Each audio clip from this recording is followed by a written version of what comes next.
ನಮಸ್ಕಾರ. News 18 digital ಕಾಂಟೆಂಟ್ಗೆ ಸ್ವಾಗತ. ನಾನು ಸುದೀಪ್. ಬಳ್ಳಾರಿಯಲ್ಲಿ ನಡೆದ ಬ್ಯಾನರ್ ಕಿತ್ತಾಟ ಒಂದು ಬಡ ಕುಟುಂಬದ ಕಾರ್ಯಕರ್ತನ ಜೀವವನ್ನೇ ಕಿತ್ತುಕೊಂಡಿದೆ. ಸಾವಿನ ಹಿಂದಿನ ಕಾರಣಗಳ ಬಗ್ಗೆ ಹಲವು ಅನುಮಾನಗಳು ಎದ್ದಿದ್ವು.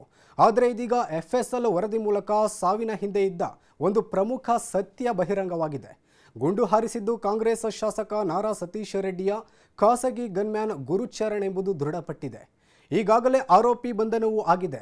ಆದರೆ ಇಲ್ಲಿ ಉದ್ಭವಿಸಿರುವ ಪ್ರಶ್ನೆಗಳೆಂದರೆ, ಖಾಸಗಿ ಭದ್ರತಾ ಸಿಬ್ಬಂದಿಗೆ ಗುಂಡು ಹಾರಿಸುವ ಅಧಿಕಾರವಿದೆ ಇದ್ದರೆ ಯಾವ ಸಂದರ್ಭದಲ್ಲಿ ಬಳಸಬಹುದು? ಈ ಪ್ರಕರಣದಲ್ಲಿ ನಾರಾ ಸತೀಶ್ ರೆಡ್ಡಿ ಅಥವಾ ಭರತ್ ರೆಡ್ಡಿ ಯಾರು ಹೊಣೆಗಾರರಾಗುತ್ತಾರೆ ಎಂಬುದನ್ನು ನೋಡೋಣ. ಅದಕ್ಕೂ ಮುನ್ನ ನೀವಿನ್ನೂ ಕೂಡ ನಮ್ಮ ನ್ಯೂಸ್ 18 ಚಾನಲನ್ನು ಸಬ್ಸ್ಕ್ರೈಬ್ ಮಾಡಿಲ್ಲ ಅಂದರೆ ಕೂಡಲೇ ಸಬ್ಸ್ಕ್ರೈಬ್ ಮಾಡಿ. ಹಾಗೆ ಇದೇ ರೀತಿಯ ಇನ್ಫಾರ್ಮೇಷನ್ ವಿಡಿಯೋಗಳನ್ನು ಶೇರ್ ಮಾಡೋದನ್ನು ಮರಿಬೇಡಿ. ಶಾಸಕರು, ಸಚಿವರು ಮತ್ತು ಇತರೆ ಸಾರ್ವಜನಿಕ ಪ್ರತಿನಿಧಿಗಳಿಗೆ ಪೊಲೀಸ್ ಇಲಾಖೆಯ ಮೂಲಕ ಅಧಿಕೃತ ಭದ್ರತಾ ಸಿಬ್ಬಂದಿಯನ್ನು ನೇಮಕ ಮಾಡಲಾಗುತ್ತೆ.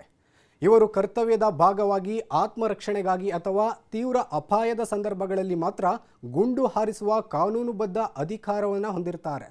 ಈ ಅಧಿಕಾರವನ್ನು ಕೂಡ ಅತ್ಯಂತ ಮಿತಿಯೊಳಗೆ ಬಳಸಬೇಕಾಗಿರುತ್ತೆ. ಖಾಸಗಿ ಗನ್ಮ್ಯಾನ್ಗಳು ಖಾಸಗಿ ಭದ್ರತಾ ಸಂಸ್ಥೆಗಳ ಮೂಲಕ ಅಥವಾ ವೈಯಕ್ತಿಕವಾಗಿ ನೇಮಕಗೊಂಡವರಾಗಿರುತ್ತಾರೆ. ಇವರ ಬಳಿ ಪರವಾನಗಿ ಪಡೆದ ಶಸ್ತ್ರಾಸ್ತ್ರಗಳಿರಬಹುದು. ಆದರೆ ಸರ್ಕಾರಿ ಭದ್ರತಾ ಸಿಬ್ಬಂದಿಯಂತೆ ಯಾರ ಮೇಲಾದರೂ ಗುಂಡು ಹಾರಿಸುವ ಯಾವುದೇ ವಿಶೇಷ ಕಾನೂನು ಅಧಿಕಾರ ಇವರಿಗೆ ಇರೋದಿಲ್ಲ. ಇನ್ನು ಯಾವಾಗ ಗುಂಡು ಹಾರಿಸಬಹುದು ಎಂದು ನೋಡೋದಾದರೆ, ಅಪರೂಪದ ಮತ್ತು ಅನಿವಾರ್ಯ ಸಂದರ್ಭಗಳಲ್ಲಿ ಮಾತ್ರ ಇವರು ತಮ್ಮ ಬಳಿ ಇರುವ ಗನ್ಗಳನ್ನು ಬಳಕೆ ಮಾಡಬಹುದು. ಅಂದರೆ ತನ್ನ ಸ್ವಂತ ಜೀವಕ್ಕೆ ಅಥವಾ ತಾನು ರಕ್ಷಣೆ ಮಾಡ್ತಿರುವಂತಹ ವ್ಯಕ್ತಿಯ ಜೀವಕ್ಕೆ ತಕ್ಷಣದ ಹಾಗೂ ಗಂಭೀರ ಅಪಾಯ ಎದುರಾದಾಗ ಮಾತ್ರ ಗುಂಡನ್ನು ಹಾರಿಸಬಹುದಾಗಿದೆ.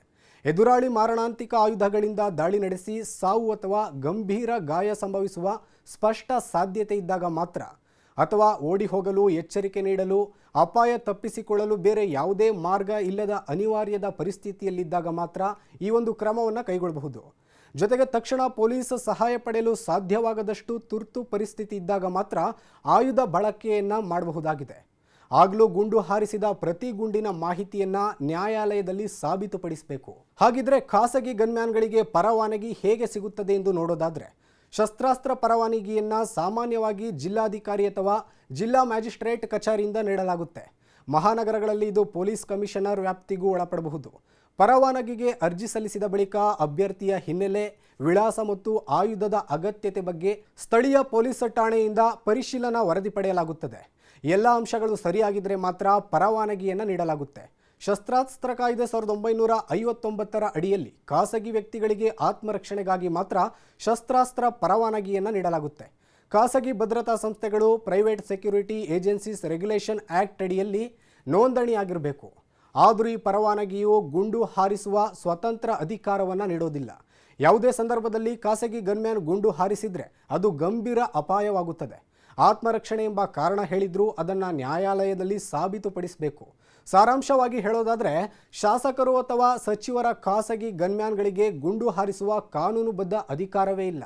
ಆ ಅಧಿಕಾರ ಕೇವಲ ಕರ್ತವ್ಯ ನಿರತ ಅಧಿಕೃತ ಪೊಲೀಸ್ ಸಿಬ್ಬಂದಿಗೆ ಮಾತ್ರ ಇರೋದು. ಗುಂಡು ಹಾರಿಸಿದ ಖಾಸಗಿ ಗನ್ಮ್ಯಾನ್ ಪ್ರಾಥಮಿಕ ಅಪರಾಧಿ. ಅವನ ವಿರುದ್ಧ IPC ಸೆಕ್ಷನ್ 302 ಕೊಲೆ, 307 ಕೊಲೆ ಯತ್ನ ಅಥವಾ 324, 326 ಗಾಯಗೊಳಿಸುವಿಕೆ ಅಡಿಯಲ್ಲಿ ಪ್ರಕರಣ ದಾಖಲಾಗಬಹುದು. ಆತ್ಮರಕ್ಷಣೆಗಾಗಿ ತನ್ನ ಅಥವಾ ತನ್ನ ಯಜಮಾನನ ಜೀವನೋಪಾಯಕ್ಕೆ ಏನಾದರೂ ತೊಂದರೆ ಸಂಭವಿಸ್ತು ಅಂತ ಅಂದರೆ, ಆ ಒಂದು ಜೀವೋಪಾಯವನ್ನು ತಪ್ಪಿಸಲು ಅನಿವಾರ್ಯವಾಗಿ ಗುಂಡು ಹಾರಿಸಿದರೆ ಅದನ್ನು ನ್ಯಾಯಾಲಯದಲ್ಲಿ ಸಾಬೀತುಪಡಿಸಬೇಕಾಗಿರುತ್ತೆ. ಜೊತೆಗೆ ಶಾಸಕರು ಅಥವಾ ಮಂತ್ರಿಗಳು ಗುಂಡು ಹಾರಿಸಲು ಸೂಚನೆ ನೀಡದಿದ್ದರೆ ಅಥವಾ ಪ್ರಚೋದಿಸಿದ್ರೆ ಅವರು ಸಹ ಅಪರಾಧಕ್ಕೆ ಸಹಕಾರ ನೀಡಿದ ಆರೋಪದಲ್ಲಿ ಒಳಗಾಗಬಹುದು. ಅಲ್ಲದೆ ಪೂರ್ವ ನಿಯೋಜಿತ ಸಂಚು ಇದ್ದರೆ ಪಿತೂರಿ ಆರೋಪವು ನೇಮಿಸಿಕೊಂಡವರ ಮೇಲೆ ಬೀಳಬಹುದು. ಗನ್ಮ್ಯಾನ್ ಸ್ವಂತ ನಿರ್ಧಾರದಿಂದ ಗುಂಡು ಹಾರಿಸಿದರೆ ಮತ್ತು ನೇಮಕದಾರ ಯಾವುದೇ ನೇರ ಪಾತ್ರ ಇಲ್ಲದಿದ್ದರೆ ಅವರು ತಕ್ಷಣದ ಅಪರಾಧಕ್ಕೆ ನೇರವಾಗಿ ಹೊಣೆಗಾರರಾಗಿರುವುದಿಲ್ಲ. ಆದರೆ ನಿರ್ಲಕ್ಷ್ಯ ಅಥವಾ ದುರುಪಯೋಗದ ವಿಚಾರಣೆ ನಡೆಸುವ ಸಾಧ್ಯತೆ ಇದೆ. ನಿರ್ಭೀತ, ನಿಷ್ಪಕ್ಷಪಾತ, ವಿಶ್ವಾಸಾರ್ಹ ಸುದ್ದಿಗಳಿಗೆ ಹೆಸರಾಗಿರುವ ನ್ಯೂಸ್ 18 ಕನ್ನಡ ಈಗ ಆಪ್ನಲ್ಲೂ ಲಭ್ಯವಿದೆ. ದಯವಿಟ್ಟು ಇಲ್ಲಿರುವ QR ಕೋಡ್ನ ಸ್ಕ್ಯಾನ್ ಮಾಡಿಕೊಂಡು ಆಪ್ ಡೌನ್ಲೋಡ್ ಮಾಡೋದಕ್ಕೆ ಮರಿಬೇಡಿ. ನಿಮ್ಮ ಬೆಂಬಲ ಹೀಗೆ ಸದಾ ನಮ್ಮೊಂದಿಗಿರಲಿ. ಧನ್ಯವಾದ.